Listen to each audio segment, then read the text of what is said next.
Bismillahirrohmanirrohim. Alloh taologa hamd va sanolar, payg'ambarimiz Muhammad sallallohu alayhi va sallamga salotu salomlar bo'lsin. Sizlar bilan tafsirdan bo'lib kelayotgan haftalik darsimizda Muhammad surasini tafsirini oldingi darsimizda qilib boshlagan edik hamda 16-oyatga kelib to'xtagandik. Alloh taolo bu surada munofiqlarni sifatlarini bayon qilib o'tadi. Asosan munofiqlar Madina bosqichida ko'zga tashlangan edi. Ya'ni musulmonlar Madinani asosan ko'pchiligini tashkil qilib qolgan paytda boshqalar ham majbur iymonga kirib ketishadi. Kimlardir iymonga kirganligi, shunchaki odamlar iymonga kirganligi uchun deb o'z ichidan unchalik xohlamagan yoki bo'lmasa qanaqadir bir boshqacha bir maqsadlarda islomni qabul qilgan, o'shanday bo'lgan odamlar ham bor edi. 16-oyatda Alloh taolo aytib o'tadiki: "Va minhum man yastami'u ilayk hatta idza kharaju min 'indika qalu lil ladina utul ilma madha qala anifa ulaika alladhina taba'a Allohu 'ala qulubihim wattaba'u ahwa'ahum." Ayrim kimsalar deb munofiqlar haqida Alloh taolo oyatni boshlaydi. Sizga quloq tutishadi, diqqat bilan sizni eshitishadi. Ana undan keyin ular sizni oldingizdan chiqqan paytlarida ilmli bo'lgan sahobalardan bu Muhammad hozir nima dedi deb so'rashadi deb aytib o'tadi. Demak, Alloh taolo ularni ajib bir suratda sifatlab o'tadi. Ularni qalbida niyat yaxshi bo'lmaganligidan, o'zi aslida u narsadan foydalanishlik maqsadi bo'lmaganligidan, odamlarning oldida shunchaki o'zlarini diqqat e'tiborli qilib ko'rsatish maqsadida ular shunday quloq solishgan edi, lekin chiqishi bilan ularda bu narsalarda hech qanday o'zini asoratini ko'rishmadi. Sahobalar payg'ambar sallallohu alayhi vasallamga juda ham diqqat bilan e'tibor qilishardi. U zotning aytgan gaplarini yodlab olishga harakat qilishardi hamda o'zlarini hayotlarida uni tatbiq qilib boshlashar edi. Shundan ulardan so'rashadiki, bu Muhammad hozir nima dedi deb, xuddi masxaraomuz bo'lgan suratda bu gapiraveradi ekanda degan maqsadlarda aytgan bo'lishi mumkin. Nima bo'lgan taqdirida ham ular payg'ambar sallallohu alayhi vasallamni huzurida o'tirib u zotning gaplaridan tinglab hech qanday foyda olishmadi.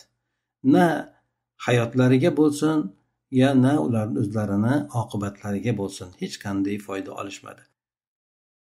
Munofiqlarni Alloh taolo qalblarini muhrlab qo'ygan edi. Alloh taolo insonni qalbini birdan muhrlab qo'ymaydi, balki undan bir qancha bosqichlar o'tadi inson tomonidan. Avvalo haqni bilib turib qabul qilmaydi. Uni muqobilda havoyi nafslarga ergashib ketadi. Boshqalarni ham o'zini yo'liga targ'ib qilib, Allohning yo'lidan to'sishga harakat qiladi. Ana o'shanday bo'lgan kimsalarni Alloh taolo qalblarini muhrlab qo'yadi. Shundan aytib o'tdiki: "Ulaikallazina taba'allohu ala qulubihim wattaba'u ahwa'ahum." Ana u kimsalarni Alloh taolo qalblariga muhr urib qo'ygan. Ular esa havoyi nafslariga ergashib ketgan kimsalardir deb aytib o'tadi.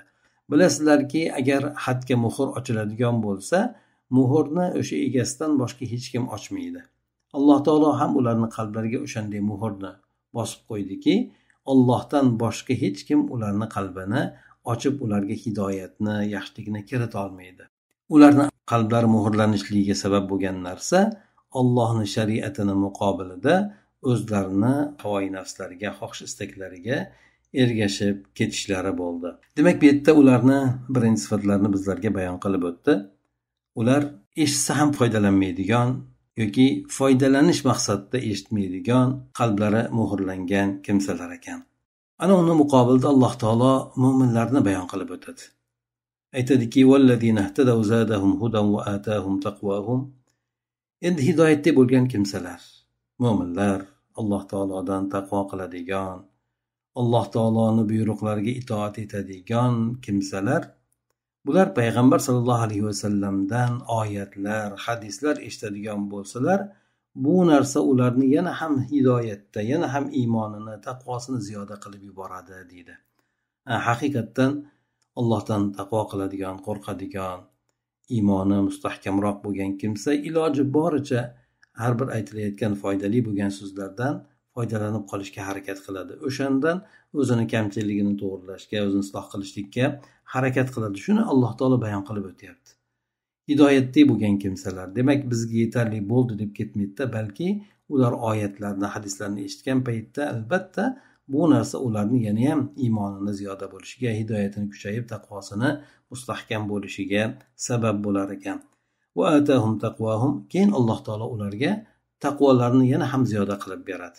Demak, Alloh taolo bu o'rinda ikki toifani orasini solishtirib berdi. Birisi tashqi ko'rinishda musulmonlar bilan bo'lsa-da, lekin qalbida musulmonlar bilan birga bo'lmagan kimsalar bilan ichi-yu tashi mo'min musulmon bo'lgan kishilarni holatlarini Alloh taolo bizlarga bayon qilib berdi. Demak, inson shu narsalarga e'tibor berish kerak. Doimo Alloh taologa bo'lgan iymonini, Alloh taologa bo'lgan taqvosini ziyoda qilib borishga harakat qilishi kerak ekan. Ana undan keyin Alloh taolo bularni mazammat qilib aytadi. Nega bular hidoyat shunday ochiq oydin bo'lgan suratda bularga aytib berilayotgan bo'lsa, Alloh taoloning oyatlari tilovat qilinib turgan bo'lsa, bular payg'ambar sollallohu alayhi vasallam yashagan davrda yashagan. Ular ham oyatlarni eshitib, ham o'shani tatbiqini hayotda ko'rib turgan kimsalar edi. Bular nega iymon keltirmayapti? Nega bular bu narsalardan istifoda qilib foydalanmayapti? Nima, bular tavba qiladigan bo'lsa, qiyomatni kutishyaptimi yoki o'limini kutishyaptimi? Nega bular iymon keltirmayapti? Nega bular o'sha hidoyat aniq bo'lgandan keyin, ular bilgandan keyin bu narsani o'zlariga qabul etishmayapti? O'lgandan keyin oqibat nima bo'ladi? Faqat jaa ashratuha, holbuki qiyomat alomatlari ham kelib bo'ldi deydi. Alloh taolo haqiqatdan qiyomatni o'zi qachon bo'lishligini bilsa-da, lekin uni alomatlarini bayon qilgan. Ayrimlari Qur'onda bayon qilingan, ko'plab qiyomat alomatlari esa hadis shariflarda bayon qilingandir. Qiyomat alomatlaridan katta alomatlar bor. 10 ta katta alomatni payg'ambar sollallohu alayhi vasallam hadislarda bayon qilib o'tgan. Ularning birinchisi Dajjolning chiqishligidan boshlanadi. Lekin kichkina alomatlar bo'ladigan bo'lsa, bular hozirgacha bo'lib o'tgan, hozirda bo'layotgan hamda kelajakda bo'ladigan alomatlari bor. Zotan Muhammad sallallohu alayhi vasallamni payg'ambar bo'lib yuborilishligini o'zi ham qiyomatni alomatlaridan deb aytiladi, chunki u zot oxirgi zamon payg'ambari hisoblanadi. Qiyomat kelgan paytida ularni yoki bo'lmasa o'limi kelgan paytda qayerdan bular tavba qilib qoladi deydi. Qayerdan bularga eslatmalar foyda qiladi? Demak, Alloh taolo ularni mazammat qilyapti. Ularda imkoniyat bemalol-ku hozir. Nega ular hozir tafakkur qilib bu borada aql zakovatlarni ishlatib bu narsani qabul qilmayapti deb Alloh taolo ularni mazammat qilib aytayapti.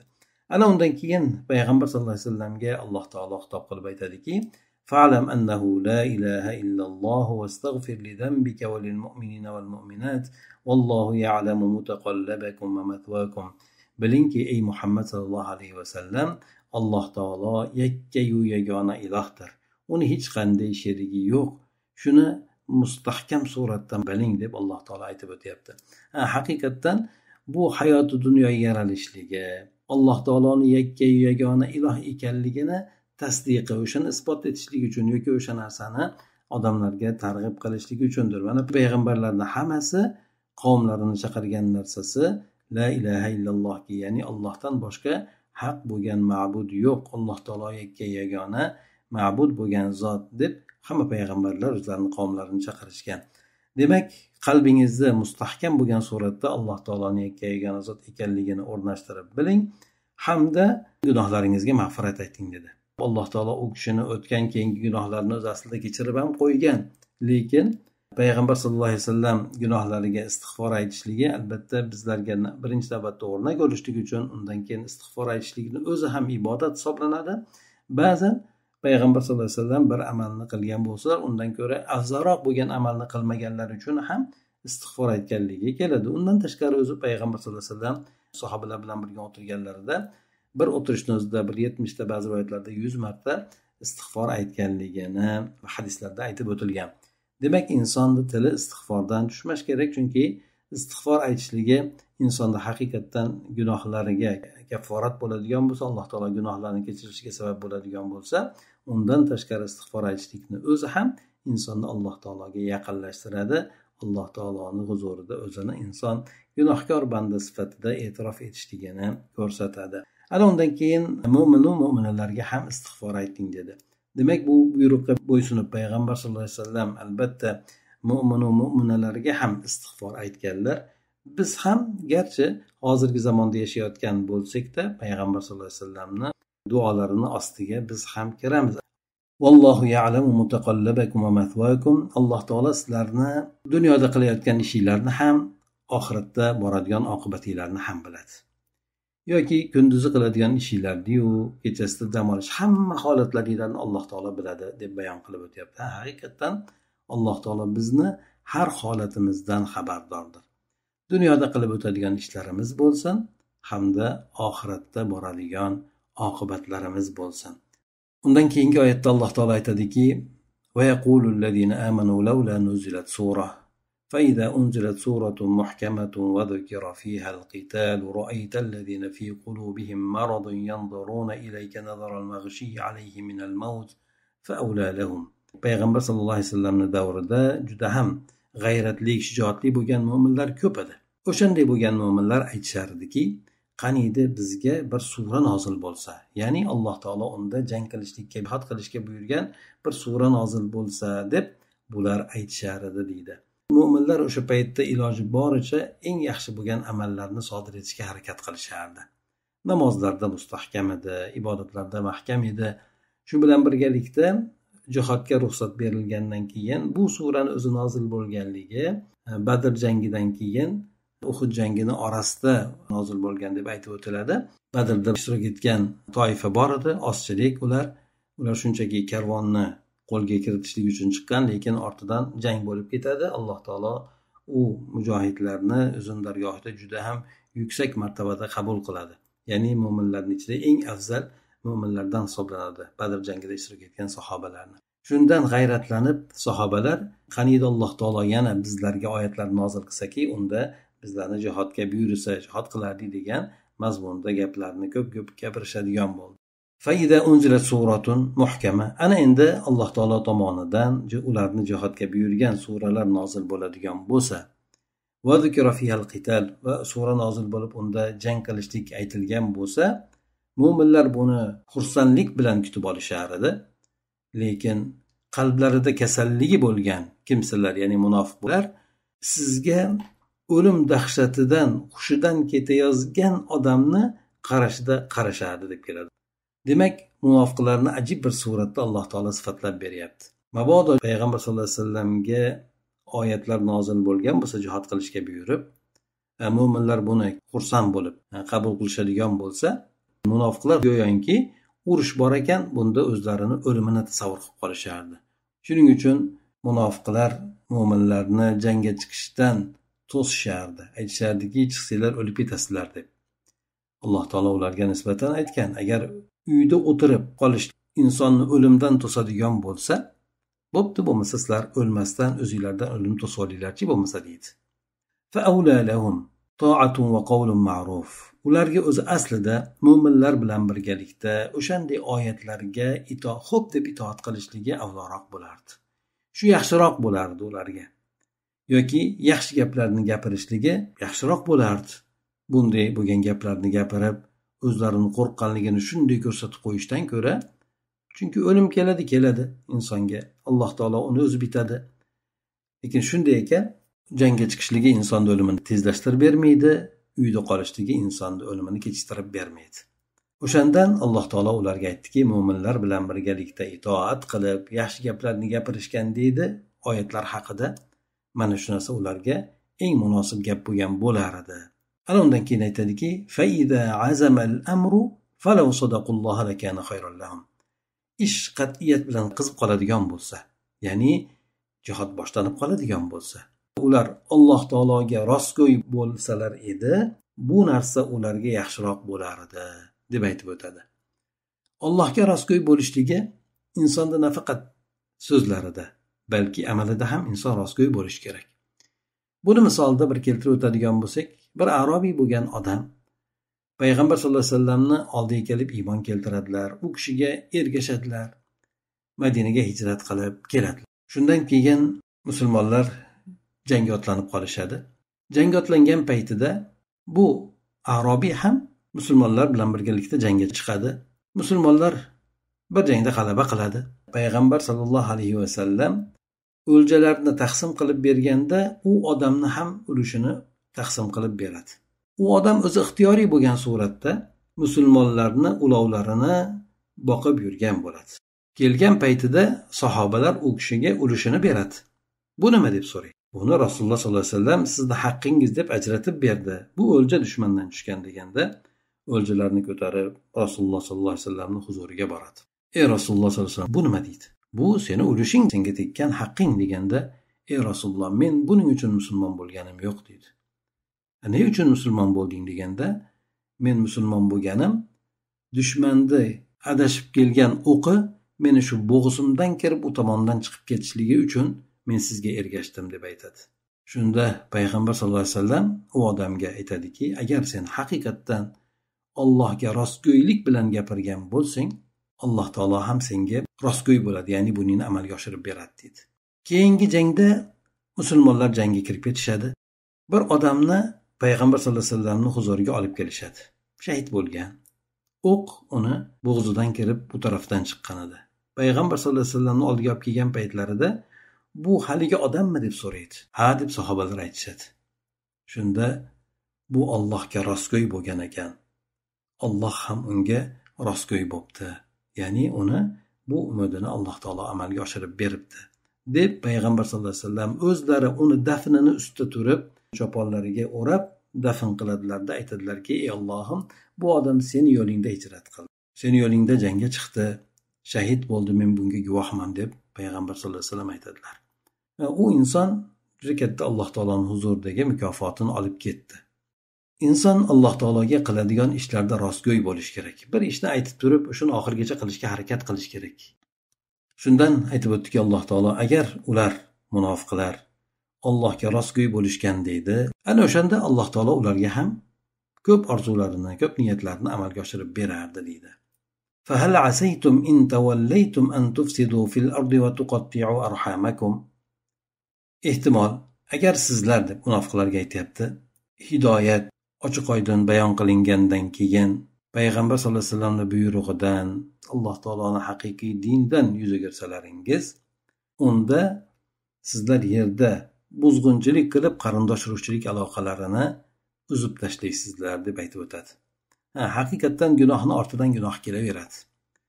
Ana o'shanday bo'lgan suratda Allohga rostgo'y bo'lmasa, hidoyat kelgandan keyin u narsani qabul qilmasdan, ochiq oydin bo'lgan suratdagi oyatlarni rad etsa, qabul qilmasa, bilib turib bu narsalarni ortiga tashlaydigan bo'lsa, u inson buzg'unchi bo'lib chiqadi.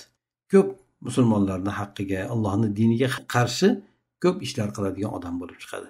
Shundan yerda buzg'unchilik qilasizlar hamda qarindosh urug'chilik aloqalariga ham rioya qilmaysizlar deb Alloh taolo aytib o'tyapti. Demak, yaxshi bo'lmagan ishlarni sodir etasizlar. Ulaikallazina la'anahumullohu fa asammahum ma'ama absarahum. Ana o'shanday bo'lgan kimsalarni Alloh taolo o'zining rahmatidan quvdi. Chunki ularni qalbiga muhr urib qo'ygandi. O'shunga loyiq bo'lgan edilar. Shundan keyin Alloh taolo ularni rahmatidan butkul suratda yiroq qildi. Fa asammahum, ularni quloqlarini kar qilib qo'ydi, haqni eshitmaydigan, eshitsa u narsadan foydalanmaydigan qilib qo'ydi. Va ama absarahum, ochiq oydin bo'lgan haqiqatlarni, mo'jizalarni ham ko'rmaydigan, undan istifoda qilmaydigan qilib qo'ydi. Chunki Alloh taolo oldin insonga juda ham ko'p imkoniyatlarni beradi. Hamma yo'lda ochiq oydin bayon qilib beradi. Inson bu narsalarni haq ekanligini bilgandan keyin ortiga tashlab bundan yuz o'girib ketadigan bo'lsa, Alloh taolo uni ko'pincha hidoyatga muyassar qilmaydi. Afala yatadabbaruna al-Qur'an am ala qulubin aqfaluha.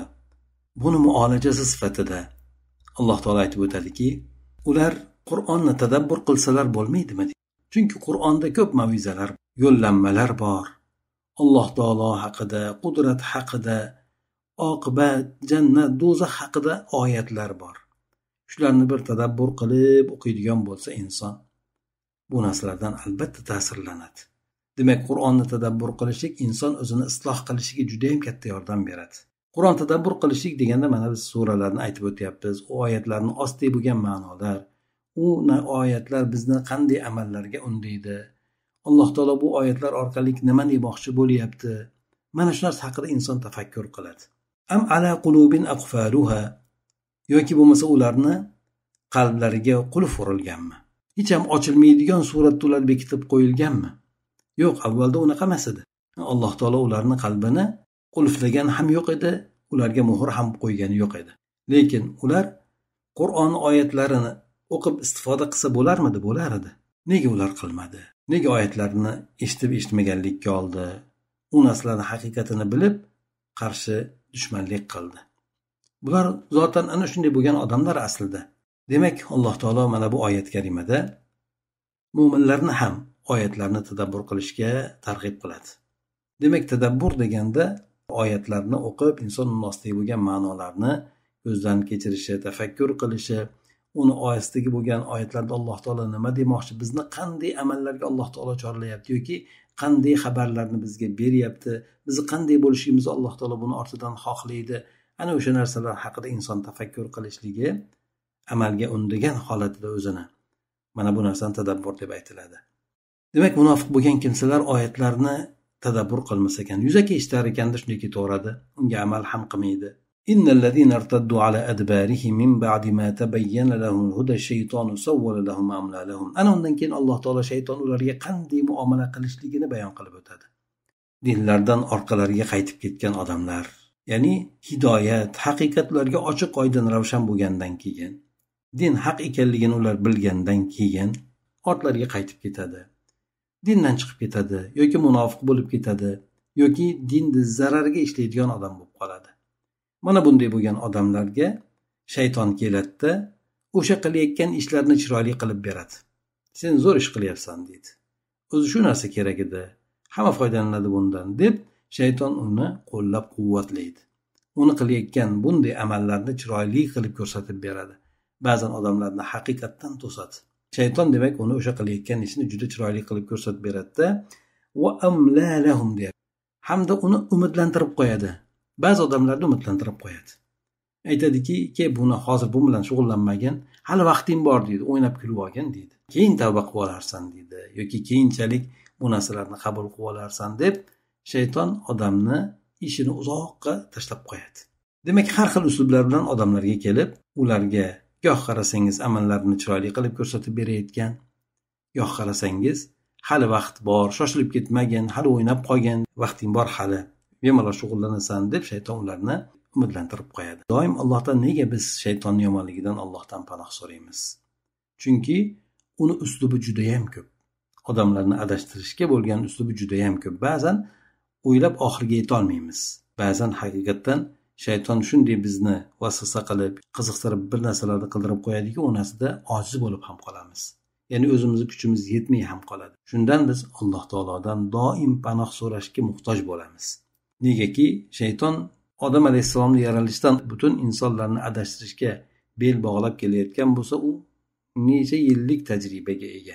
Unga ro'para bo'lishda albatta biz Allohning yordamiga juda ham katta muhtojmiz. ذلك بأنهم قالوا للذين كرهوا ما نزل الله سنطيعكم في بعض الأمر والله يعلم إسرارهم. Bularni bunday holatga tushib qolganligini sababi shayton ularga amallarni chiroyli qilib ko'rsatib berishi yoki bo'lmasa ularni osongina adashtirib qo'yayotganligi. Bu narsalarning sababi ular aytishdiki, ya'ni Alloh taolo nozil qilgan narsani yomon ko'radigan, yoqtirmaydigan kimsalarga aytishdi. Alloh nozil qilgan narsa nima? Din, Qur'on, shariat. Buni yoqtirmaydigan odamlarga aytishdi. Bu kimlar yoqtirmaydigan odamlar? Bir tomondan qarasak, Yahudlar, Madinada yashayotgan Yahudlar, bular ham bor. Boshqa bir tomondan qaraydigan bo'lsak, Makka mushriklari, bular ham Alloh taolo nozil qilgan narsani yoqtirishmaydi. Ularga ham, bularga ham aytishadiki, sanuti'ukum fi ba'dil amr. Munofiqlar aytadi, biz sizlarga ayrim narsalarda ergashamiz, ayrim narsalarda biz sizlarga itoat qilamiz deydi. Unda o'zlarining manfaatlarini ko'zlagan holatda nima narsalarda ularga itoat qiladi? Ya'ni Yahudlarga aytishadigan bo'lsa, Yahudlar Muhammad sallallohu alayhi va sallamni payg'ambar deb e'tirof etishmasdi. Ular ham biz payg'ambar deb qabul qilmaymiz, chunki ular aslida Allohga ham iymon keltirmaydi. Munofiqlarda aytmoqchiman. Mushriklar ham xuddi shuningdek Alloh taologa shirk keltirishardi, Muhammad sallallohu alayhi vasallamga esa iymon keltirishmasdi. Risolatni qabul qilishmasdi. dinni haq deb bilishmasdi. Ana undan ular mushriklarga o'zlarini xizmatlarini taklif qilishardi. Ya'ni musulmonlarning xabarlarini sizlarga yetkazib turamiz degan. Mabodo sizlar jang qilib keladigan bo'lsalaringiz, bunda ishtirok etmaslikka harakat qilamiz deb. O'shandan Uhud jangi bo'lgan paytida bular jangdan qaytib ketishadi. Munofiqlar jangda ishtirok etishmaydi. Vallohu ya'lamu isrorahum dedi. Alloh taolo ularning sir asrorlarini hammasini biladi dedi. Bular bu narsalarni bekitishcha kelishuvlar orqali qilishardi. Alloh taolo ularni sir tutayotgan narsalarni hammasini bilib turadi.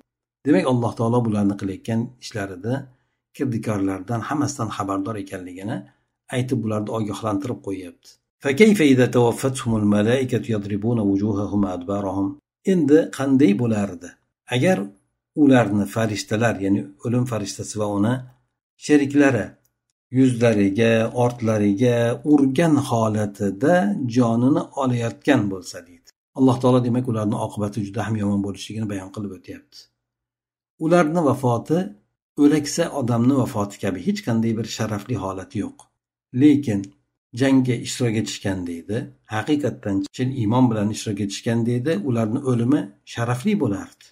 O'lganda ham shahid bo'lishardi. Lekin ular o'sha holatda bo'lib endi vafot etishadigan bo'lsa, ular farishtalarning qo'lida o'yinchoq sifatida bo'lib qoladi. Farishtalar ularni yuzlariga, ortlariga urib tepgan holatda jonini oladi deb aytib o'tyapti. ذلك بأنهم اتبعوا ما أسخط الله وكرهوا رضوانه فأحبط أعمالهم. Bunday ularni jonini olinishligiga sabab ular Allohning g'azabini keltiradigan narsalarga ergashib ketishgan edi. Allohning roziligini yoqtirishmagan edi. Shuning uchun ular mu'minlar kabi bo'lmadi. Mu'minlar kabi jihodga chiqmadi ham, mu'minlar kabi iymon ham keltirishmadi, amal ham qilishmadi. Shuning uchun ularni mana shunday azob uqubat oqibati bo'ladi. Demak, Allohning g'azabini keltiradigan ishlarga ergashishdi. Bular mushriklar bilan, yahudlar bilan kelishuvlar qilishi, insonlarni dindan qaytarishga harakat qilishi va Alloh taoloning roziligini yoqtirmasliklari. Shu sababli Alloh taolo ularning amallarini habata qildi deb kelyapti. Fa ahbata a'malahum.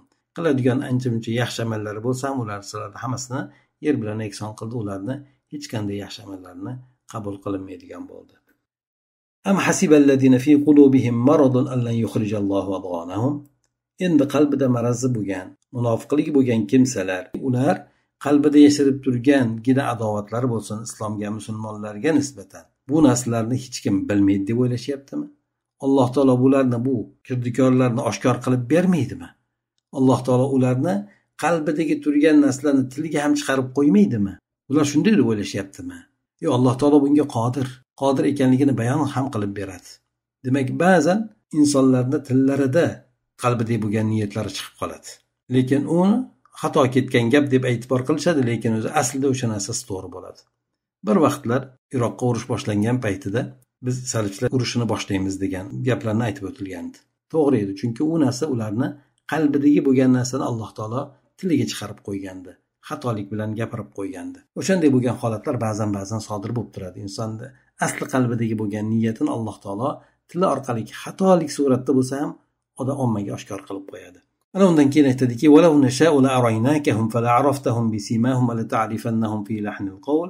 Agar biz xohlasak, deydi Alloh taolo, sizga ularni ko'rsatib qo'ygan bo'lardik. Munofiqlarni kim ekanligini sizga birma-bir ko'rsatib qo'ygan bo'lardik. Ularni ko'rinishlari bilan, belgilari bilan aniq tanib olardingiz. Demak, Alloh taolo istagan deydi, buni oshkor bo'lgan suratda ularni ko'rsatib qo'ygan bo'lardi. Payg'ambar sollallohu alayhi vasallam ham boshqalar ham uni ochiq oydin bo'lgan suratda ha bu munofiq ekan deb bilishib olgan bo'lardi. Lekin Alloh taolo ularni yashirdi. Munofiqlarni oshkor qilmadi, o'zi biladigan hikmat sababli. Albatta mo'min jamoasini Alloh taolo sarosimaga solishni istamadi. Va la ta'rifannahum fi lahnil qawl. Endi siz ularni shuningdek gaplarini orasidan chiqadigan so'zlari bilan bilib olasiz deb aytib o'tdi. Vallohu ya'lamu a'malakum. Ey insonlar, Alloh taolo hammalaringizni amallaringizni biladi. Ey munofiqlar, sizlar Alloh taolo bizni qilayotgan ishlarimizdan bexabar deb o'ylayapsizlar. Alloh taolo sizlarni emas, balki butun insoniyatni mu'min va kofir va mushrik va hammasini qilayotgan ishlardan Alloh taolo xabardor. Hammasini bilib turadi deb Alloh taolo deb berib aytayapti. وَلَنَبْلُوَنَّكُمْ حَتَّى نَعْلَمَ الْمُجَاهِدِينَ مِنْكُمْ وَالصَّابِرِينَ وَنَبْلُوَ أَخْبَارَكُمْ. Biz albatta sizlarni imtihon qilamiz dedi. Biz hayoti dunyoyimiz o'z aslida yashashimiz, hayotimiz imtihon sinovdan iborat-ku. Demak, Alloh taolo bizni har xil yo'llar bilan imtihon qiladi. Hamma insonni imtihon qiladi. Hatta na'lamal mujahidin minkum was-sabirin, hattoki haqiqatan jiddiy jahd bilan harakat qiladigan, jihad qiladigan odamlarni ham Alloh taolo biladi. Imtihon orqali boshqalarga ko'rsatib ham qo'yadi va o'sha jang maydonlarida sabr qiladigan odamlarni ham ko'rsatib qo'yadi. Ey munofiqlar, demak Alloh taolo sizlarni yaratgandan maqsad imtihon qilish. Sizlarni jang maydonidagi bo'lgan holatda imtihon qiladi. Hayotda qiyinchilik, yengillik berib imtihon qiladi. Har xil holatlarni Alloh taolo sizlarga ko'rsatib imtihon qiladi. Va nablu akhbarok, xabarlaringiz orqali ham sizlarni imtihon qiladi dedi. Sizlar haqidagi gap so'zlar bilan imtihon qiladi.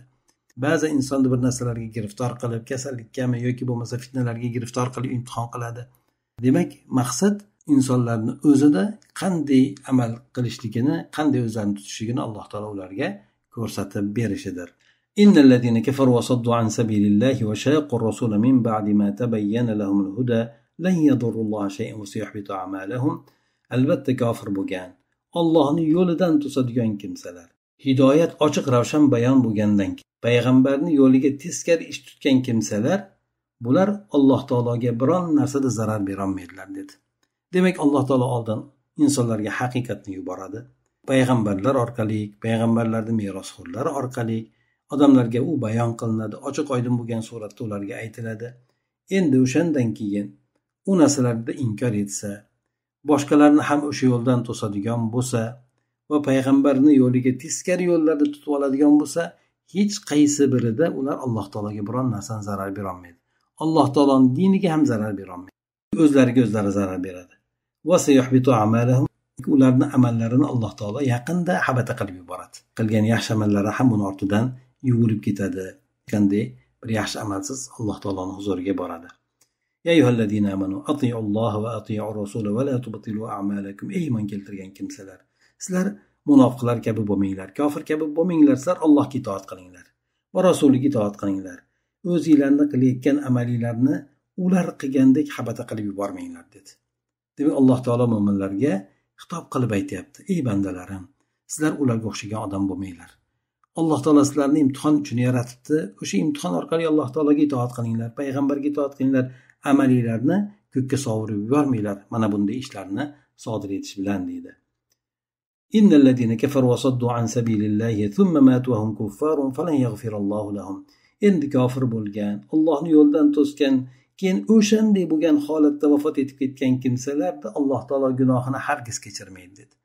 Inson demak kofir bo'lgan holatda, munofiq bo'lgan holatda dunyodan o'tadigan bo'lsa, Alloh taolo unday bo'lgan kimsalarni gunohlarini kechirmas ekan.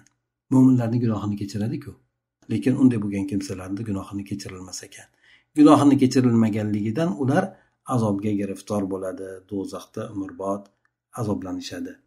فلا تهنوا وتدعوا إلى السلم وأنتم الأعلون والله معكم ولن يتركم أعمالكم. Ey mu'minlar, sizlar zaif bo'lmanglar. Hatto jihad maydonlarida ham, din uchun harakatda ham, hayotinglarda amal qilishda ham hech ham suskashlikka tushmanglar. Zaif, o'zinglarni zaif his qilmanglar. Yeginglarni ko'taringlar. Sizlar oliy bo'lib turgan holatda, g'olib bo'lib turgan paytda tinchlik bitimiga dushmanlarni chaqirmanglar, kelishuvga chaqirmanglar. Vallohu ma'akum. Alloh taolo sizlar bilan birga bo'ladi dedi. Ya'ni har mahalda Alloh taolo biz bilan birga. Birgaligi albatta mo'min bo'lgan odamga Alloh taolo birga bo'lishligini qo'llab-quvvatlaydi, yordam beradi, tavfiq beradi, isloh qiladi, hidoyatga yo'llab turadi, doim eslatib turadi. Demak, Alloh taoloning insonga beradigan yordamlari juda ham ko'p bo'ladi agar u inson Alloh bilan birga bo'lsa. Walan yatirakum a'malakum. Alloh taolo sizlarning amallaringizni hech ham noqis qilmaydi, kamaytirib qo'ymaydi. Alloh taolo balki aksincha sizlarga ziyoda qilib beradi. Bir amalinglarga 10 baravardan 700 baravargacha ko'tarib beradi. Innamal hayatud dunya la'ibun wa lahu wa in tu'minu wa tattaqu yu'tikum ujurakum wa la yas'alukum amwalakum. Albatta bu dunyo hayoti o'yin kulgi bo'lgan, behuda o'tadigan hayot dedi. Demak, odamlarning e'tiborida mana shuningdek. Ko'pchilik odamlar bu dunyo hayotini imtihon emas, balki o'yin kulgi hayoti deb biladi. Shuning uchun hayotini o'sha narsani ustiga quradi. Bu dunyo 5 kunlik dunyo, unda maza qilib qolgin deb yashashadi. Ey mo'minlar, sizlar unday bo'lmanglar. Albatta dunyo o'zicha mazammat qilinmaydi. Inson dunyo orqali oxiratini topadi. Lekin g'aminglarni asosan dunyo qilib olmanglar. Turishinglar, o'tirishinglar asosan sizlarda dunyo bo'lib qolmasin. Dunyoga kelib faqat o'yin kulgidan boshqa narsani ko'rmaydigan odamlardan bo'lib qolmanglar. Va in tu'minu, endi agar sizlar dunyo bilan shug'ullanayotgan holatda ham iymon keltirib Allohdan taqvo qiladigan bo'lsalaringiz, yu'tikum ujurakum, Alloh taolo sizlarga ajr mukofotinglarni beradi. Boshqalarga bermaydi, sababi ularni bor turgani dunyo xolos. Lekin sizlar dunyo bilan birgalikda ham Alloh taoloni taninglar, Allohga iymon keltirib taqvo qilinglar. Shularda ajringlarni mukammal qilib beradi Alloh taolo. Va la yas'alkum amwalakum, Alloh taolo sizlarni hamma boyliginglarni jangga sarflanglar, jihodga berib yuboringlar deb so'ramaydi Alloh taolo dedi. Yoki Alloh taolo bizni hamma boyligimizni zakotga chiqarib yuboringlar deb turib so'ramaydi. In yas'alkumuha fayuhfikum tabkhalu va yukhrij adghanakum. Agar endi Alloh taolo sizlardan o'shanday hamma boyliginglarni sizlar zakotga berishinglar kerak, hamma boyliginglarni sizlar jihodga sarflashinglar kerak yoki bo'lmasa kambag'al, muhtoj bo'lgan odamlarga berishinglar kerak deyishga haqqi bormidi? Bor edi o'zi aslida. Lekin agar Alloh taolo so'rab sizlarni qiyin holatga solib qo'yadigan bo'lsa, shunday qilib tabxolu, sizlar unda baxilliginglar tutib ketardi. Boyligi inson uchun juda katta narsa ko'rinadi. Tegi olib qo'yadigan odamni inson juda ham yomon ko'radi.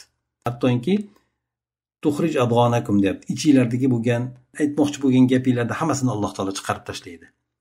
Sizlar baxillik qilasizlar va ichinglardagi gapinglarni Alloh taolo to'kib solib beradi. Ya'ni agar haqiqatan hamma boyliginglarni olib qo'yganda edi, sizlarning og'zingizlardan nima gaplar chiqqan bo'lardi? Baxilliklar qattiq tutib ketgan bo'lardi. Lekin Alloh taolo bunday qilmadi sizlarni. Zakot 40 dan 1 beriladi. Yana boshqa o'rinlarda ham musulmonlarni o'zlarining manfaati uchun bo'lgan narsaga infoq qilishga chaqiriladi. Shunda ham baxillik qilib yotamiz. Ha antum haulai tud'auna litunfiqu fi sabilillah. Ya'ni ey sizlar Allohning yo'lida infoq qilishga chaqiriladigan bo'lsanglar, ya'ni Allohning yo'lida Allohning dinini quvvatlash uchun, Allohning dinini himoya qilish uchun sizlardan infoq qilishga chaqiriladigan bo'lsa, albatta jihod bu insonni jasadi bilan emas, balki moli bilan ham bo'ladi. Shuning uchun Alloh taolo maqtab aytgan. Mol dunyosi-yu jonini qo'yib jihod qiladiganlar deb maqtab o'tdi. Shundan juda ham katta mukofotlar ularga va'da qilgan. Innalloha ashtara minal mu'minina anfusahum va amwalahum bi anna lahumul janna deydi. Alloh taolo mo'minlardan jon va mollarini evaziga ularga jannatni sotdi deydi. Mo'minlarning mol dunyosini oladida o'zi bergan mol dunyoni olib ularga jannatni beradi. O'shandek Allohning yo'lida infoq qilishga chaqiriladigan bo'lsalaringiz, faminkum may yabkhal, sizlardan kimlardir baxillik qiladi, bermaydi umuman. Va man yabkhal fa inna ma yabkhalu an nafsihi. Kim baxillik qiladigan bo'lsa, o'zini zarariga baxillik qildi. Chunki sadaqa molni kamaytirmaydi deb payg'ambar sollallohu alayhi vasallam hadislarda aytib o'tgan. Alloh taolo uni o'rnini bir necha barobar qilib berishligini bayon qilib o'tilganida aytganda, o'sha narsa inson uchun oxiratiga zahira bo'lib qoladi. Uning ortida Alloh taolo juda ham ko'plab gunohlarni kechiradi. Aytadiki, va man yabkhal fa inna ma yabkhalu an nafsihi vallohul g'ani va antumul fuqaro. Alloh taolo boy, behojat bo'lgan zot, sizlar esa kambag'alsizlar, muhtojsizlar dedi. Garchi insonning qo'lida milliardlab puli bo'lsa ham u muhtoj.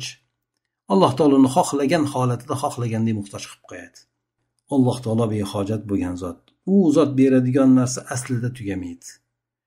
Hadis sharifda keladi-ku, butun insoniyat hammasi jillaru, oldingilaru, keyingilar hammasi bir joyda turib Alloh taolodan hammasi ko'ngliga keladigan narsani so'raydigan bo'lsa, Alloh taolo ularni har biriga so'ragan narsasini bersa, bu Alloh taoloning mulkidan xuddi misoli bir dengizga yoki okeanga bir ninani solib turib, uni chiqarganda qancha kamaygan bo'lsa shuncha kamayadi deydi. Ya'ni asli kamaymaydi degani. Hammaga o'shanday Alloh taolo ko'ngli tusagan narsasini bergan taqdirda ham Alloh taoloning mulki kamaymas ekan. Haqiqatan Alloh taolo behojat bo'lgan zot. Nima uchun endi insonlarni Alloh o'zining yo'liga infoq qilishga chaqiryapti? Bu sinov, yuqorida aytib o'tgandek. Bu bilan insonlar sinaladi. Kim baxil, kimki sahiy, shularni alloh taolo ajratib o'shanga ko'ra mukofotini dunyoda ham oxiratda ham beradi. Agar sizlar yuz o'girib ketadigan bo'lsalaringiz, infoq qilishdan bo'lsin yoki o'sha amalni qilishdan bo'lsin, alloh taolo sizlarni boshqa odamlarga almashtirib qo'yadi dedi. Haqiqatdan tarixda shunday bo'ldi-ku. Arablar suskashlik qiluvdi, alloh taolo o'rniga turkiylarni chiqarib qo'ydi, forslarni chiqarib qo'ydi. Bu din hamma uchun, dunyo uchun rahmat bo'lib tushgan. Faqat arablar uchun emas. Qaysi bir millat u din mas'uliyatini ko'tarishdan bosh tortsa yoki uni eplolmaydigan bo'lsa, alloh taolo ulardan olib boshqalarga berib qo'yadi. Bu tarixda juda ham ko'plab misollari bor buni. Agar sizlar yuz o'girib ketadigan bo'lsanglar, o'zingizlarga zarar qilasizlar. Alloh taolo sizlarning o'rningizlarga boshqalarni olib kelib qo'yadi. Lekin ular sizlarga o'xshagan bo'lmaydi. Sizlarga o'xshagan yuz o'girgan bo'lmaydi. Ular din uchun shijoatli, din uchun o'zini qurbon qiladigan, fido qiladigan darajada bo'ladi dedi. Haqiqatdan Alloh taolo dinni mana shunday qilib qo'ydi. O'shandek Alloh uchun amal qilinayotgan paytida inson o'zini tortib, u amaldan o'zini chetlatar ekan, Alloh taolo u amalni boshqasi orqali bajarib qo'yadi. Insonni o'zi foyda qilmaydi xolos. Foydani boshqa olib ketadi. Shuning uchun inson qo'ldan keladigan ishlarni qilishga harakat qilsin. To'g'ri, qo'ldan keladigan ishlarni harakat qilishligi Alloh taolo uni muvaffaq qilishligi, qiyinchiligini yengillik ham qilib berishligi bilan bo'ladi, hamda Alloh taolo uni oldida ko'plab eshiklarni ochib berishligi bilan bo'ladi. Kim o'zini ortga tashlaydigan bo'lsa, o'ziga zarar qiladi, u ishdan o'zini mahrum etadi xolos. Lekin Alloh taolo uni boshqalarga munosib ko'raveradi. Shu bilan bu surani, Muhammad surasini tafsirini qilib o'tgan bo'ldik. Bu sura orqali aytib o'tganimizdek, Alloh taolo sizlarga ogohlantiruvlar ham berdi. Amal qilishligimiz uchun qiziqtiruvchi bo'lgan holatlarni bayon qilib berdi, oqibatlarni bayon qilib berdi. Ana shunday inson bu oyatlarni o'qib tadabbur qilib o'ziga yarasha amallarni olib shunga amal qiladigan bo'lsa, Alloh taolo uni oldida yana ham boshqa eshiklarni ochib beradi. Alloh taolodan hammamiz uchun tavfiq berishini, Alloh taolo yaxshilarga ko'p muvaffaq qilishligini so'raymiz. Alloh taolo barchalarimizni ahli oilalarimiz bilan ibodatda, din diyonatda, hidoyatda sobit qadam qilsin, gunohlarimizni mag'firat qilsin, ummatimizni azizligini Alloh taolo qaytarsin. Subhanakallohumma va bihamdika nashhadu an la ilaha illa anta nastaghfiruka va natubu ilayk. Allohumma anfa'na bima 'allamtana va 'allimna ma yanfa'una wa zidna ilma. Assalomu alaykum va rahmatullohi va barakatuh.